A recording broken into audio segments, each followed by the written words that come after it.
Yo, yo, yo, it's Jimmy. It's Jimmy. It's Jimmy from the Bronx. Yo, what up? This is Jimmy. I'm from New York. I'm about to talk about some monetary policy, and it's something I'm really passionate about. I'm bringing it to you here now. Why am I wearing a puffy jacket? Because that's what Jimmy does, okay? Jimmy wears a puffy jacket. He also plays Pokemon Go. He loves Pikachu. He loves Pikachu. Who doesn't love Pikachu? Pika-Pee. All right, now for some serious stuff, okay? Stuff. Jimmy doesn't say stuff. For some serious shit, yo. Fuck, that was hot, man. It's like burning your mouth on some fucking Lorenzo's pizza. God damn it. All right. Make sure we hit record. This is important. Shout out to Citizen Bitcoin, my man Brady, who rewrote this thing, I think. And I guess to the founding fathers, even though they were all slave owners. Fuck them. All right. God damn it, we gotta wait for an airplane. Fucking airplane. Fucking JFK airport. Fucking JFK, LaGuardia. You ever tried to wait in traffic to get to LaGuardia? Oh my fucking God. All right, let's do this because this fucking puffy jacket is hot. In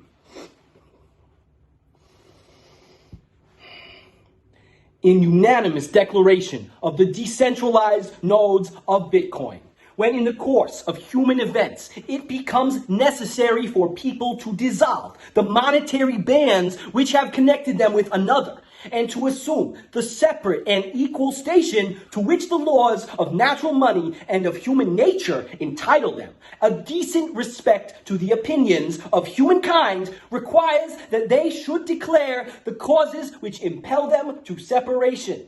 We hodl these truths to be self-evident, that all humans deserve certain unalienable rights, that among these are life, liberty, and property, that to secure these rights, Bitcoin is instituted among humans, deriving powers from the consent of the node operators, that whenever any form of monetary policy becomes destructive to these ends, it is the right of the node operators to alter or abolish it, and to institute a new monetary policy, laying its foundation on such principles and organizing its powers in such form as to them shall seem most likely to affect their safety and property.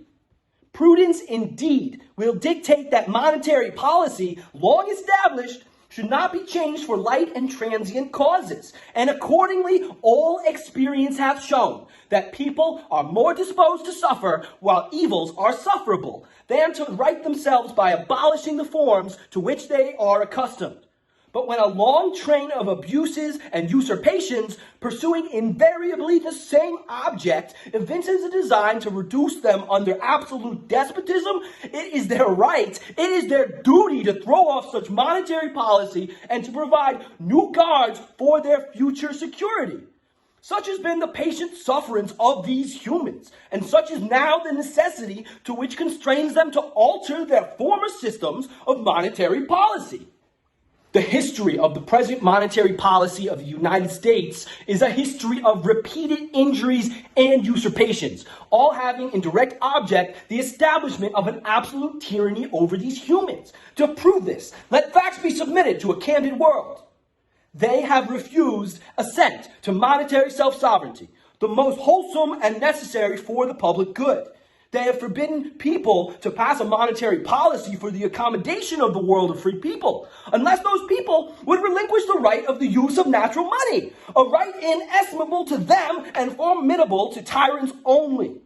They have enabled private banking institutions at places unusual, uncomfortable, and distant from the depository of their private ledger for the sole purpose of fatiguing them into compliance with their measures.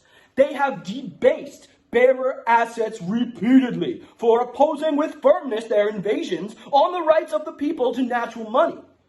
They have refused for a long time, after such debasements, whereby the monetary policy, incapable of annihilation, to return to the people at large their exercise.